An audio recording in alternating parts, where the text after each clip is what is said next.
اهلا بيكم في فيديو جديد. ازيكم يا اصحابي؟ عاملين ايه؟ يا رب تكونوا بخير. النهارده جايب لكم فيديو مهم جدا بخصوص البطاريه واستنزاف البطاريه ومشاكل اللي بتقابل المستخدم ان البطاريه ما بتقعدش اليوم كامل والكلام ده كله. تعال اقول لك ايه التريكات اللي تعملها بعد تحديثات اي او اس 18 اللي هلكت البطاريه وبقى الاستخدام غير مرضي خالص. يلا بينا نشوف ايه التريكات اللي نعملها. يلا بينا على طول.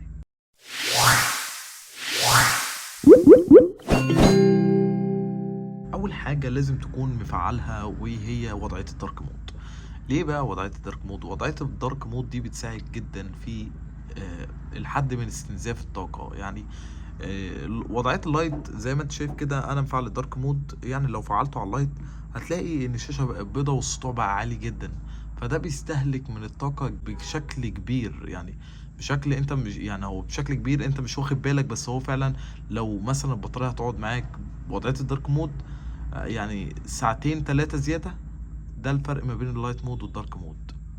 فأنصحك إن أنت تفعل الدارك مود عشان تفضل البطارية تقعد معاك أطول فترة ممكنة في استخدامك اليومي. تاني حاجة وهي حاجة ممكن ما ناخدش بالنا منها، وهي الداتا دي ليها عامل كارثي بسبب الفور جي اللي بيظهر ده او الفايف جي على حسب انت مفعل ايه. حتى الثري جي بيستهلك قدر من الطاقة كبير جدا. فأنصحك ان انت لو مش بتستعمل الداتا حاول تستعمل شبكة الواي فاي وتلغي الداتا لو انت مش في حاجة اليها.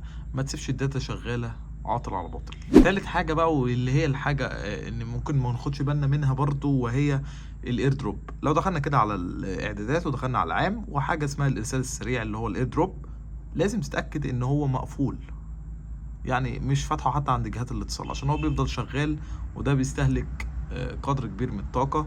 ولو يفضل لو انت ما بتستخدمش اللي هو ميزة الاير دروب لما بتقرب الجهازين وبيعمل التفاعل بتاعه بلاش تفعلها، لان ده بيستهلك برضو قدر كبير من الطاقة. وبرضو ايه في الخيارات دي، يوم ما تحتاج ترسل حاجة ابقى فعله وبعديها ابقى قفله تاني. رابع حاجة معانا وهي تحديثات التطبيقات في الخلفية اللي هي باك جراوند اب ريفرش. لو نزلنا تحت عند الاعدادات ودخلنا على العام ونزلنا تحت هنلاقي حاجه اسمها تحديث التطبيقات في الخلفيه. يفضل ان انت تكون قافل الخيار ده لان ده بيستهلك بكميه كبيره جدا بشكل انت ما تتوقعوش من الطاقه. فكل ده الداتا مع الاير دروب مع اللايت مود مع تحديثات التطبيقات في الخلفيه، كل ده بيمسك البطاريه بياخد منها كميه هدر في الطاقه انت ما بتاخدش بالك، فبتلاقي الاستهلاك اليومي بتاعك مش مكفي بسبب الجوانب اللي انا بكلمك فيها دي. فانت يستحسن تكون موقفها خالص لان دي بتستهلك طاقة كبيرة جدا يا جماعة. خامس حاجة معانا وهي حاجة بقى يعني مش في البال. لو دخلنا على الاعدادات ونزلنا تحت عند الخصوصية والامان وهو الموقع ده يا جماعة بيستهلك اللي هو اللوكيشن، بيستهلك كمية كبيرة قوي من الطاقة. فانت عندك كمية تطبيقات زي ما انت شايف كده انا مفعلها اثناء الاستخدام. ليه بقى؟ لان انا لو شغلت الموقع ده او استخدام الموقع ده للتطبيقات دي دائما هيفضل متتبع اللوكيشن بتاعي على طول. فهتلاقي هنا علامة اللوكيشن بتظهر فوق هنا على طول عندك. فانت لو مفعلها خليها حتى اثناء الاستخدام او ممكن تقفلها وده افضل حل. في حين اللي انت لو محتاج البطارية تقضي معاك اليوم واما تعوز تفتحها ابقى افتحها. اهم حاجة عندك انت مشاركة موقعي وهو موقع الجهاز لازم تسيبه مفتوح عشان لا قدر الله لو الموبايل اتسرق يبقى فايند ماي ايفون شغال. فانت كده بتبقى مشغل العثور على الايفون وبتقفل اللوكيشن من عند التطبيقات التانية زي ما انت شايف خدمات الموقع.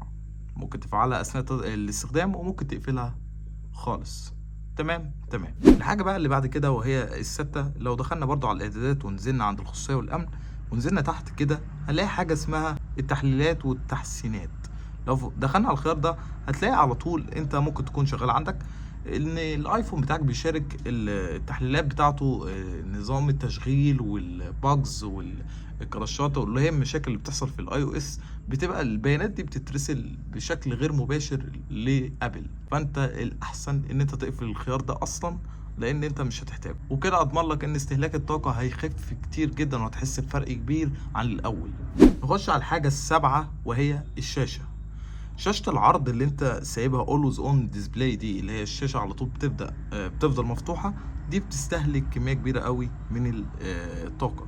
فانت ممكن تفعلها بس تقفل خيار اللي هو اظهار الخلفية، ان هو بحيث ان الشاشة بدل ما هي زي ما احنا شايفين قدامنا بتظهر الخلفية قدامنا، لا احنا ممكن نلغي اظهار الخلفية ده خالص ونقفل كده، وبكده هتبقى الشاشة سودة خالص دارك، وده افضل عشان ما يستهلكش طاقة اكبر.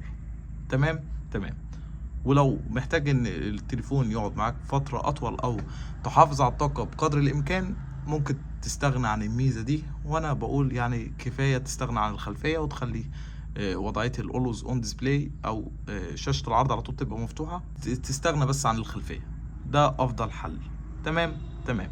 تاني حاجة برضو في الشاشة عندنا وهي رفع للتنبيه. الميزة دي اللي انت بحيث اللي انت لو ماسك الموبايل وهو مقفول كده ورفعته، هتلاقي الشاشة فتحت تلقائي مجرد ما انت مسكت الموبايل ورفعته كده.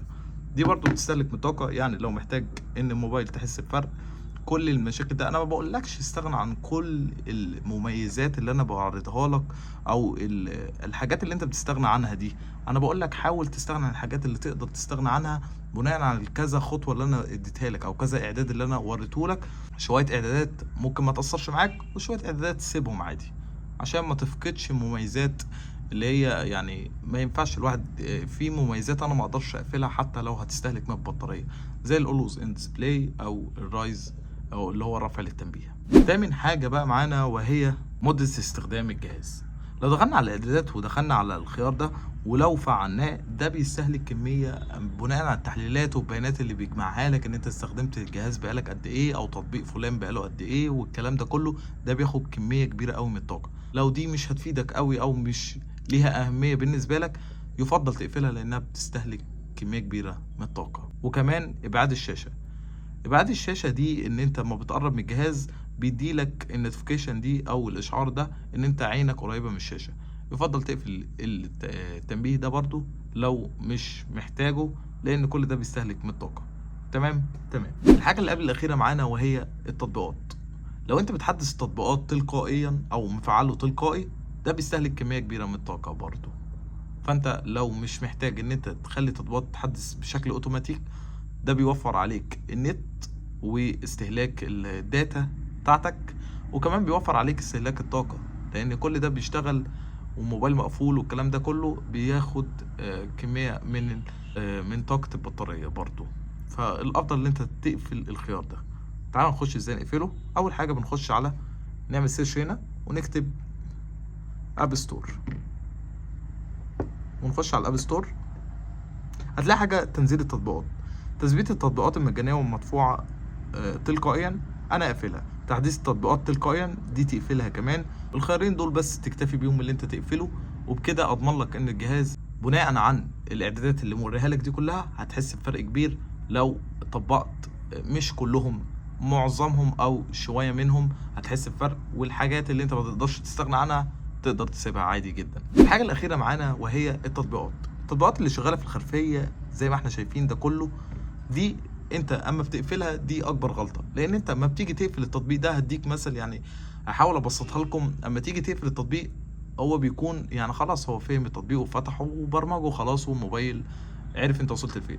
اما بتيجي تقفله بيعيد نفس النقطه من الاول وجديد ويبدا لسه يفتح التطبيق ويبرمجه. كل ده بيحصل في حاجات بسيطه بس ده بيأثر على البطاريه وبيستهلك طاقه انت ما بتاخدش بالك. وبس هو ده فيديو النهارده، اتمنى يكون الفيديو عجبكم، ولو في اي مشكله واجهتكم اكتب لي في التعليقات، وما تنساش تعمل لايك وتشترك في القناه وتفعل زر الجرس. اشوفكم الحلقه الجايه، والسلام عليكم ورحمه الله وبركاته.